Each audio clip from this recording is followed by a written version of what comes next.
হঠাৎ নাজানো আজি কৃতিৰ কিবা হল আহিবলো বামুণীগাঁও আদৰ্শ চিকিৎসালয় যদি চালান মান টকা যে ভাতে খাওয়ান দিও ঘৰত দেউতাকসকলেহে গম পায় নিজৰ সন্তানৰ কিবা এটা হলে অন্তৰত কেনেকা লাগে। সকলোকে নমস্কাৰ জনাই আজিৰ মোৰ অন্য এটা ভিডিঅ'লৈ সকলোকে স্বাগতম জনাইছো। ৰাতিপুৱা টোপনিৰ পৰা শুই ধুনীয়াকে মুখ হাত ধুই ললো আৰু এতিয়া কামত লাগবা লাগে। কামত মানে এই আমাৰ ঘৰটোৰ কাম চলি আছে, মানে এই ওপৰত মানে ইটা কাটিছিল না, সেইগিলা এতিয়া পানী মাৰবা লাগে। পানী মাৰিলেহে বোলে মানে ভালকে টাইট হয় আৰু ঘৰৰ কাম চলি আছে। আগৰ ভিডিঅ'টো চাইছে যেতিয়া আপোনালোকে গমেই পাইছে মানে ঘৰৰ কাম চলি আছে। তাকে এতিয়া আৰু পানী চানী ধুনীয়াকে মাৰি দিম আৰু দিনটোত কি কৰোঁ কি নকৰোঁ আজি তাকে দেখুৱাম। বলক তেন্তে আজিৰ ভিডিঅ'লৈ আগবাঢ়ো। ৰাতিপুৱাৰ প্ৰথম কামেই হৈছে মোৰ আজি ঘৰটোত পানী মাৰা। তো প্ৰথমতে মটৰৰ চুইচটো অন কৰি দিলোঁ। এতিয়া আৰু পানী মাৰিব লাগে। আৰু আজিহে গৰম দিছে না, এইকেইদিন মানে ৰাতিও মস্ত গৰম লাগে, একদম থাকবা চাকবা শান্তি নাই। একদম ৰাতিপুৱা গা পা ধুলিহে শান্তি লাগে। এতিয়া মই ধুনীয়াকৈ ঘৰটোত পানী চানী মাৰি ধুনীয়াকৈ গাটো ধুই লওঁ ৰ।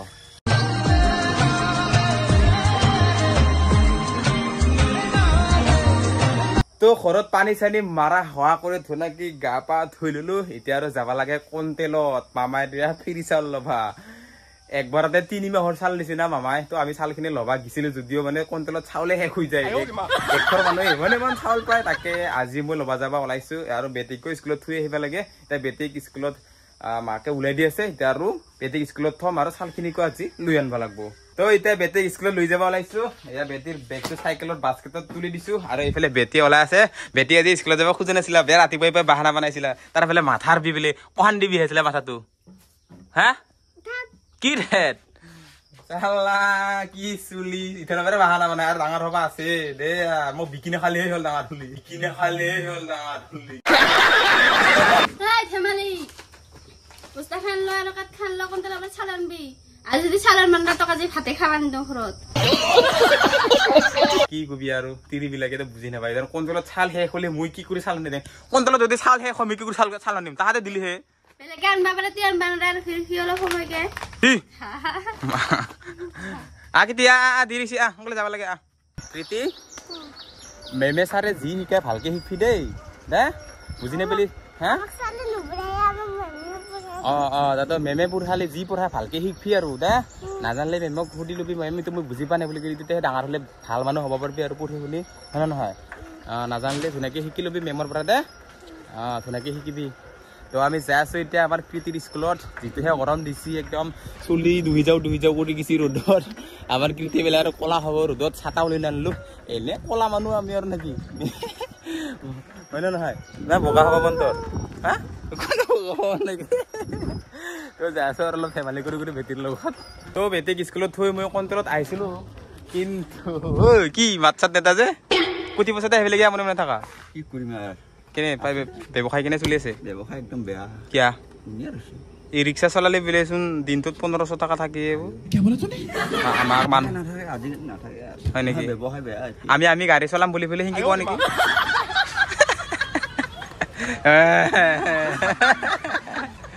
হয় দে দে দে যি কি নহওক, এই ভাইক লগ পালো আৰু একেলগে পঢ়া আছিলো আমি স্কুলত। এতিয়া সি বিলাক কৰি আছে আৰু মই বিলাক কৰি আছো, সেনে আৰু নাই খবৰ পাতি ভাল একদম ফাৰ্ষ্ট ক্লাছ একদম। দে দে মজা যাবি। তো মানে কণ্ট্ৰলত আহিছিলো, এয়া কণ্ট্ৰল খোলা নাই মানে চাউল বেলে নাই। এতিয়া দাদা চাউল ল'বা যাবাহে ওলাইছে সময়ত। আজি দেনা নাতে আশা নাই, কিন্তু চিৰিমতি আৰু চাউল দিবা নৰলি আৰু ভাত নিদিওঁ বুলি কৈছিল না। আজি আৰু ভাত খাব পাওঁ না নাপাওঁ দুনিয়াতে ঘৰত। এয়া দোকান বন্ধ হৈ আছে। এতিয়া আৰু বেটিক কিমান সময়ত ছুটি দে, বেটিক স্কুলৰ পৰা লৈ যাব লাগিব। তাকে অলপ সময় ৰখি থাকোঁ আৰু ইয়াতে। হঠাৎ নাজানো আজি কৃতিৰ কিবা হ'ল, মানে স্কুলত ক্লাছ কৰি থাকোঁতে মানে বমি কৰি দিলে আৰু সেইকাৰণে মোক ছাৰে মাতিছিল। মানে মই চকতে আছিলোঁ, তাৰ পৰা ফটাফট কৃতিক লৈ আহিলোঁ। মানে গাটো ইমান ভাল নাছিল, অলপ জ্বৰ আছিল। তথাপিও লৈ আহিলোঁ আৰু স্কুল ক্ষতি কৰিব মন নাছিল, কিন্তু ইমান বহুত গৰম দিছে না, সেইকাৰণে বমি কৰি দিলে আৰু কি কৰিবি। ৰাতিপুৱাতো আহিব খোজা নাছিল স্কুলত, তো ময়ে আৰু মাকে জ্বৰ জবস্তি কৰি লৈ আহিলোঁ। আহি পেলাই চুলিটোৰ এই অৱস্থা হ'ল। সঁচাই মন চন আজি একেবাৰে বেয়া লাগি গ'ল আৰু। তো চকত আহিলোঁ অলপ কৃতিৰ ভাল এতিয়া আৰু বোলে আম খাই। আমখিনি দেখি 1 কিলোমান বলা আহাচোন। 1 কিলোমান দি দাদা। ইটোৰ দাম কিমান? এইটোৰ দাম কিমান? 80 টাকা। দে ইয়াকে দি। আৰু এইটো 100 টাকা। এইটো ভাল নাকি বেছি? এইটো কি দিন হ'লি 1 কিলো? এইটো ল'ম কিটি হা? তাৰ মাতে নোহোৱা হৈছে। এইটোকে 1 কিলো। তো স্কুলৰ পৰা বেটিক ঘৰত আনিছিলোঁ ভাবছিলোঁ ভাল হ'ব বুলি কিন্তু ঘৰত আহি বেটিত বেছিহে হ'ল মানে এনেকা মাথাৰ বিষ মানে থাকিব পৰা নাই পুৰা কান্দি আছে তাকে এতিয়া মেডিকেলত যাব ওলাইছোঁ আৰু তো এতিয়া আমি যাই আছোঁ ৰিক্সা ধৰকেবাৰী মেডিকেলত হঠাৎ আমাৰ কৃতিৰ আজি কিবা হৈ গ'ল ঘৰত অলপ ভাল হৈছিল কিন্তু এতিয়া বেছি হোৱাৰ কাৰণে এতিয়া আমি মেডিকেলত যাই আছোঁ মাথাটো বিষাই আছে নেকি বহুত ইয়াৰ পৰা কান্দি আছে মানে বিষত থাকিব পৰা নাই আৰু এতিয়া কথা যাই আছোঁ তো আহি পালোঁ বামুণীগাঁও আদৰ্শ চিকিৎসালয় ইয়াতে এতিয়া কৃতিক ডাক্তৰ দুখন কৃতিৰ কি হৈছে কি হোৱা নাই জল্দি জল্দি পুৰা একদম কান্দি আছে ভিতৰত ভিতৰত সেনেকৈ সোমাব লাগে তো ডাক্তৰক দুখালোঁ ধুনীয়াকৈ কৃতিক ঔষধো কেইটামান ল'লোঁ ধুনীয়াকৈ এতিয়া আৰু যাব লাগে সোনকালে মানে এনেকুৱা মূৰৰ বিষ হৈ আছিল কৃতিৰ এতিয়া অলপ আৰাম পাইছে আৰু ঔষধ চৌষধ খুৱাই দিলোঁ ডাক্তৰক ভিতৰত দুখালোঁ ঔষধ চৌষধ দিছে ধুনীয়াকৈ আৰু বাহিৰত কিনিব লগা হোৱা নাই আৰু হস্পিটেলত যিখিনি ঔষধ সেইখিনি দিছে সেইখিনি দিয়ে চলি যাব বুলি কৈছে তেতিয়া যাব লাগে সোনকালে কৃতিক কেনেকুৱা লাগছে এতিয়া ভাল লাগছে না ভাল লাগছে না নাই অলপ ভাল লাগছে একদম মাত দিব পৰা অৱস্থাত নাই এনেকুৱা অৱস্থা হৈছে তাৰ হঠাৎ এনেকুৱা হৈ গৈছিল মানে কি কবি আৰু এতিয়া ঘৰত যাওঁতে আৰু ফটাফট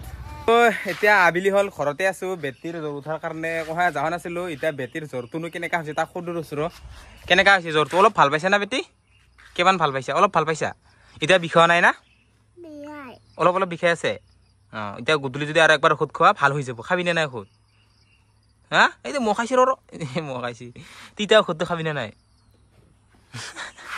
তিতা ঔষধটো খোৱাইহে ভাল হৈছে যিকি নহওক মানে তাক মানে সদায় মেডিকেলতে ঔষধ খুৱাই দিছিলোঁ এটা তিতা খাব টান পাইছিলে তাতে তাক মানে কোনদাই কাটাই খুৱাই দিছোঁ আৰু এতিয়া অলপ ভাল পাইছি মূৰৰ বিষটো অলপ কমছি আৰু বমিও কৰি আছিল সেনেকৈ মানে ভয় লাগি গৈছিল আৰু স্কুলত থৈ আহিছোঁ স্কুলত থৈ আহোঁতে মানে ক্লাছতে বমি কৰি দিছে পাছত মানে মোক এই স্কুলৰ ছাৰহঁতে মাতিছিল আৰু এনেকৈ পাছত লৈ আহিলোঁ লৈ আহি পেলাই ঘৰত ৰাখিলোঁ ঘৰত ৰখাৰ পাছত তাৰ এনেকুৱা বেছি হ'ল মানে থাকিবই নোৱাৰে সেই বিষত মানে বমি কৰি থাকে সেইকাৰণে মানে ফটাফট মই মেডিকেলত লৈ গ'লোঁ মেডিকেলত মানে ডাক্তৰক দেখুৱালোঁ ডাক্তৰক দেখুৱাৰ পাছত ধুনীয়াকৈ ঔষধ চৌষধ খুৱাই দিলোঁ তাক খুৱাই দিয়াৰ পাছত ঘৰত আহিলোঁ এতিয়া বৰ্তমান সি অলপ আৰাম পাইছে আৰু সঁচা কৈছোঁ গাইজ মাক দেউতাকসকলেহে গম পায় নিজৰ ল'ৰা ছোৱালীৰ কিবা এটা হ'লে বা নিজৰ সন্তানৰ কিবা এটা হ'লে অন্তৰত কেনেকুৱা লাগে তো আজিৰ ব্লগটো ইমানেই আছিলে যদি ভিডিঅ'টো চাই অলপ হ'লে ভাল পাইছে লাইক কমেণ্ট শ্বেয়াৰ আৰু চেনেলটো প্লিজ ছাবস্ক্ৰাইব কৰি দিবলৈ নাপাহৰিব আজিলৈ ইমানে বাই বাই